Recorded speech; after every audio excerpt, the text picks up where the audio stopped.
You bring your coffee, you meet up, we're going to sit down and talk a little bit, and then Daniel from Top Shot, the gun store in town, is going to come and talk to us all about gun safety, gun control, and then we're going to go out into the shooting range and shoot a little bit, do a little practicing, learn a little bit more so that women can be comfortable shooting firearms, women can be comfortable around them, because it's not just men that's holding guns. We need to protect ourselves and our children in our homes, not just the men. So if you want to contact the group leader, you can email her at femalesfirearmsandfraps@gmail.com. Tomorrow at 3.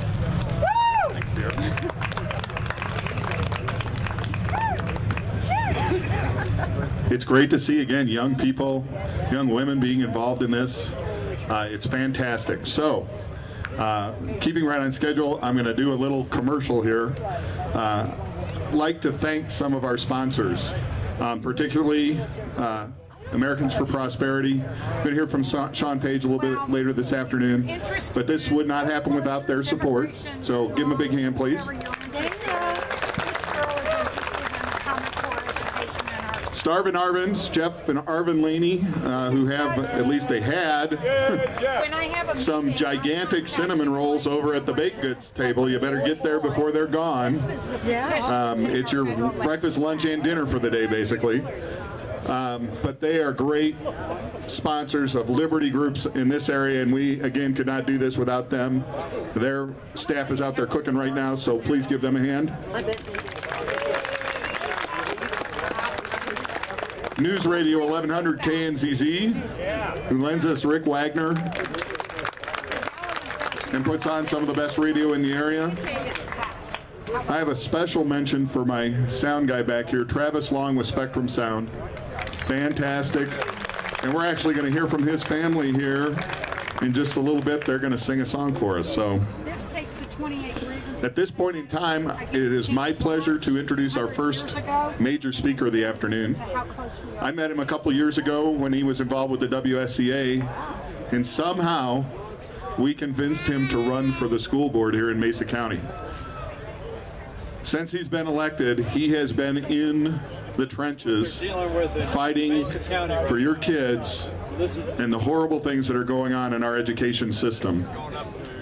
So without further ado, I want to introduce one of the great patriots in Mesa County, a great friend of mine, Jeff Laney.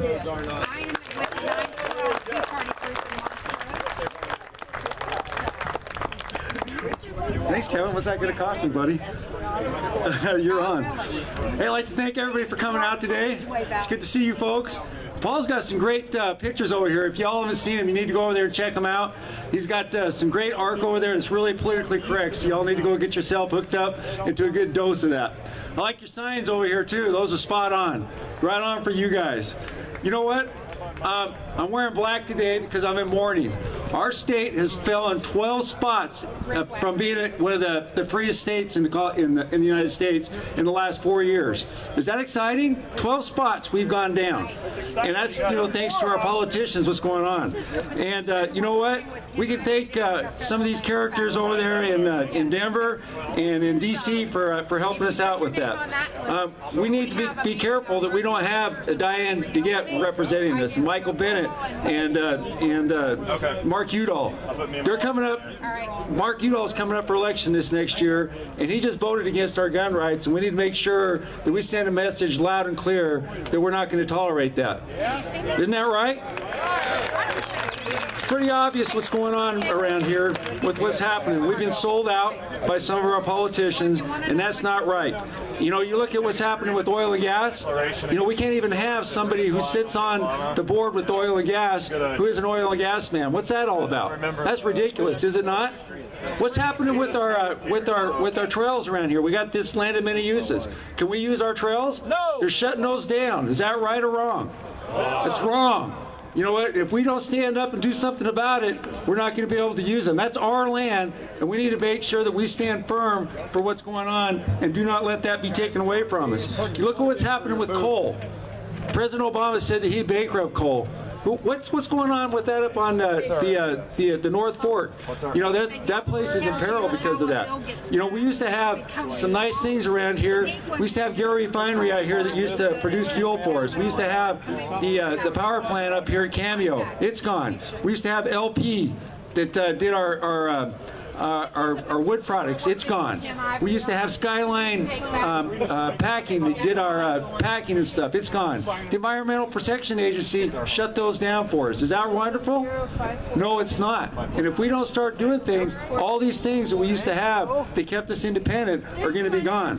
It's like a chess game. You know, we're playing this chess game and we're almost being checked, if not checkmate. And we need to stand up and make sure that these guys do not take away our freedoms and those things that we've worked so hard for. Now, I know sometimes that we're not 100% with what's going on. I know as I sit on the school board, and it's been a fun year and a half so far that I've been sitting on the school board and learning what's going on. It's difficult sometimes to make these decisions, but you know what? It's important that we show up and we know what's happening.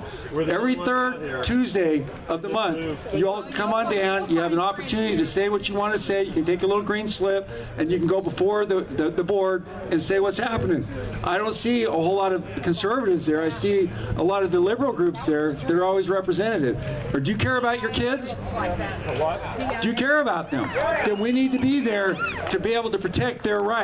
Now, I know that President Reagan said that if someone is with me 80% of the time, that I can live with them in my cabinet. And I know that a lot of us are married, and I don't know if we're with our wives 80% of the time or not, but we haven't got divorced from them, have we? No, I hope not. You know what? It's a lot cheaper to stay married than it is divorced. My wife told me that. So it's important, you guys, that we stay tight with our representatives and with what they want to be done. Now, there's a lot of, if we look at what goes on, there's basically two classes of people that they're forming in America: the elites and us. Once they get in back there, they take care of themselves a lot of the time. They get a different health insurance than you and I get. They exempt themselves from the laws that you and I have to deal with. After 6 years, they get retired. Not the state guys, but the guys over in D.C. I want you all to realize that there are 35,000 registered lobbyists in Washington, D.C. They spend $3.5 billion a year back there lobbying. What do you think that happens? Do you think those people are back there just giving them gifts? Or do you think they're back there buying votes for what they want? You know, I can here to tell you that if you figure that out, that's 70 lobbyists per legislator that's back there. That's $6.5 million a year that they get to work with per legislator. What do you think that does? After a while, even the strongest get chipped away at. And that's the reason we got to make sure that we stay connected with our legislators, because they're being chipped away. Even the best can be beat up back there if we're not careful. And who are those groups that are doing that? Well, you know, you got huge corporations, international banks, power brokers of Wall Street, foreign governments, media giants, and all these people are writing the laws and not us. We want to write our laws. We better make sure that we stay in contact with those people. You know, those people are getting scripted laws to take care of those corporations and not us. They pass themselves a loophole for them and not us. So we need to make sure that our politicians do not abandon their oath to honor the Constitution, and that they're paying attention to us, the constituents. Now, they know that if they don't play the game, that they can kiss their careers goodbye, and we need to make sure that we do our part to make sure that we don't let them play that game, and that they're held accountable to us. The danger begins with good intentions, but they are hijacked and perverted by the culture of corruption, and that's what's going on back there. Now, I know with that pressure, and you know, I know that it would scare me to death to have to go back there to deal with that all the time, because you know, I try to keep my virtues and my morality up here, but I know that if I'm out of touch with you guys, and that's what I'm seeing all the time, that it will have an effect upon me. So let's make sure that we keep those people close to us. Now, you know what? I keep this little book with me. This is the Constitution of our country. It's also got the Declaration of Independence and all the good stuff in here that I read. read. This right here is a copy of Mike Johnson's school Finance Act. This right here was just released here about a month ago, and it's since been amended. It's 144 pages long. If y'all want to read this, I couldn't read it and understand it. It's pretty difficult.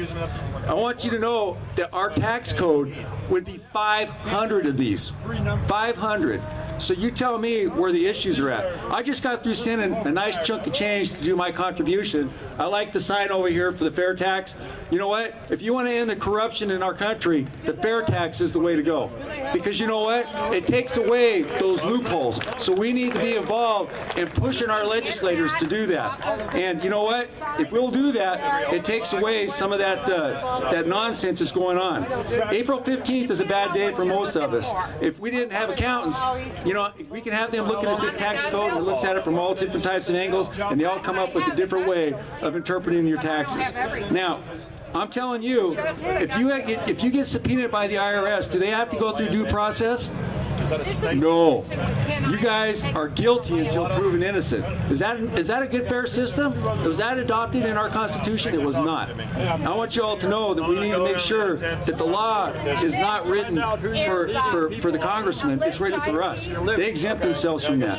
They are above the law. There's no reason why the person who runs the IRS, the congressman who writes our tax code, or the CEO has friends in the White House should get a free pass when you and I must pay the consequences for our decisions. We could end a lot of corruption in D.C. if we did have that, if we did have the fair tax. John Adams said that we are a government of laws, not men. This should be true today. But you know what? We look at Obamacare. Is that what's going on with that? You know what? I want to go back to this just for one more second. I want to tell you, what has the progressive tax done for the United States? What has it done?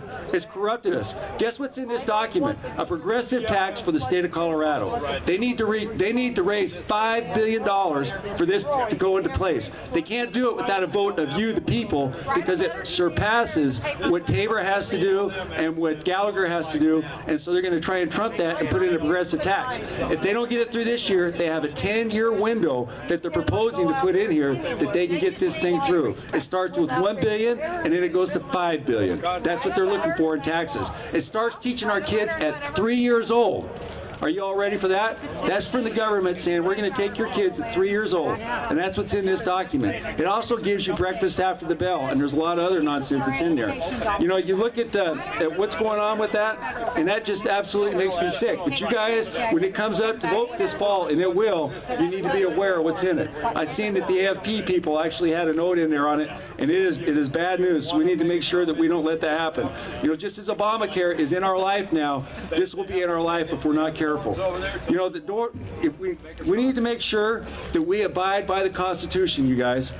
It says this Constitution was created to make sure that we all had an equal chance, not to make us all equal by taking from those who do and not giving it to those who do not. It's a bunch of nonsense. Now, I want you all to be aware that here about 5 years ago, when Obama was elected and they put in the Obamacare, I remember going down to John Salazar's office and saying, you know what, guys, if John Salazar votes for this bill, I'm going to do everything in my power to unseat that man. I'm going to do everything that I could, you know, and he voted for it. And you know what, we went to work as a group of people and we unseated him. How hard is that to do? That is very difficult to unseat a city politician, but we did it. And if we go together and we band together, we can unseat a governor this next election, and we can unseat a senator this next election. And we need to work to do that. And if we work together as a team, we can do it all. And we can take back our country, because it is our country, not theirs. This fall, we have 3 seats coming up for the school board. 2 of them are term limited. If you all want good conservative kids people in there so that we can go ahead. I don't know if you all seen that little spoof that the Daily Sentinel put in there on the books that I wanted to put in there. They're good conservative books. And if we want to have those books in those classrooms, we need to have conservative folks sitting on the school board so that we can see that stuff come to pass. So it's up to us to get involved. You find people that you need to get in there, and you know what? We will protect our backyard, because you know what? This is our backyard. We can take care of our backyard, and let's do it together. You getting on that? I know that God preserved this country for freedom. And I know that his divine will come to pass. And if we do our part, he'll step up to the plate. I want you all to go ahead, and if you want, I'm going to tell you a couple of books that you ought to get. My boy's going to speak to us right after this, and he's going to mention it as well. But you know what? Seven tipping points that saved the world is one of them, and 7 miracles that saved America. That will put your faith back into the fact that, you know what, God does care about this land. He does care about his people, and he will preserve them. And we need to make sure that we do not forget him, because he will take care of his people. So I want you guys to do that, and if you will get a hold of like the 5,000-Year League, Separation of the Church and State, and the Second Amendment by David Barton, those are good books as well.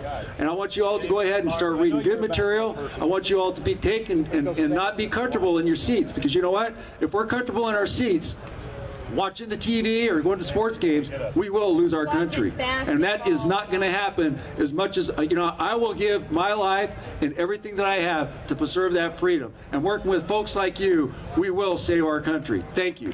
Yeah.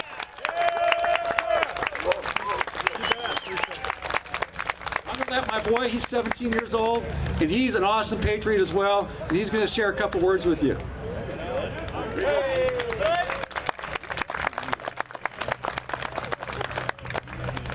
I'd like to start off by asking each of you a very simple question. What is freedom? Webster's dictionary defines it as the state of being free, as not being subservient to another group. I would further that statement to encompass the ability to succeed or to fail based on your own accord. But what does this mean? How rare is the freedom? How rare is freedom really? According to a majority of historians, somewhere between 100 and 110 billion people have lived upon the face of the earth in the history of mankind. However, the best estimates have stated that only 5 billion people have lived under conditions that we could consider to be free. This amounts to only about 4.5% of the total world population that has ever lived. 4.5%. This number has compounded in the time that the United States has existed. Now, imagine a world without freedom or democracy.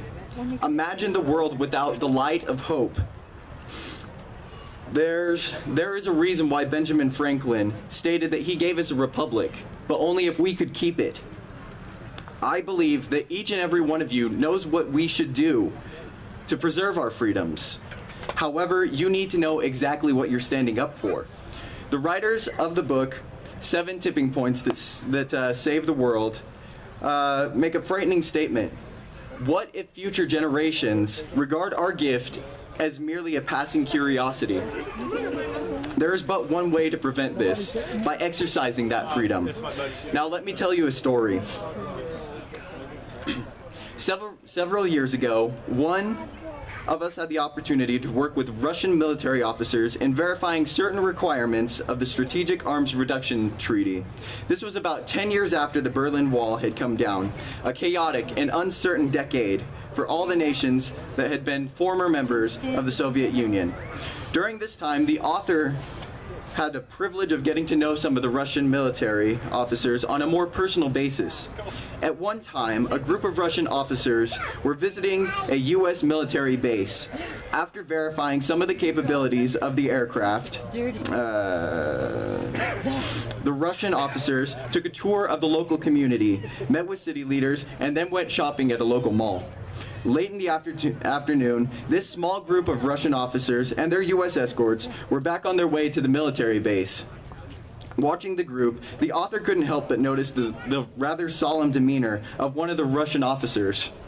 This led to a short and very guarded conversation regarding the relative benefits and risks of democratic governments. At the conclusion of the conversation, the Russian gestured around him. "All of my life, I've been lied to."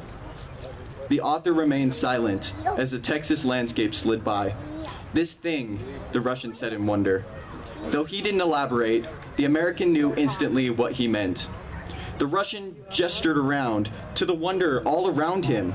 The pleasant homes, the constant flow of clean energy, of clean water, the dependable energy, the cars, the free press, the ability of citizens to gather and to write what they wanted, the ability of citizens to trust that though they may not agree with the outcome, their elections were free and they were fair. The fact that one did not need to be somebody or know someone in order to succeed. The fact that one did not need to be a member of a certain party or not to be a member of a certain religion in order to avoid persecution. The fact that Americans did not fear a knock on the door at night. The fact that most Americans had a great hope for their children and for their future. These are the things that the Russian meant by this thing. I don't know if my people want this enough, he concluded. I don't know if we are willing to pay the price to claim these.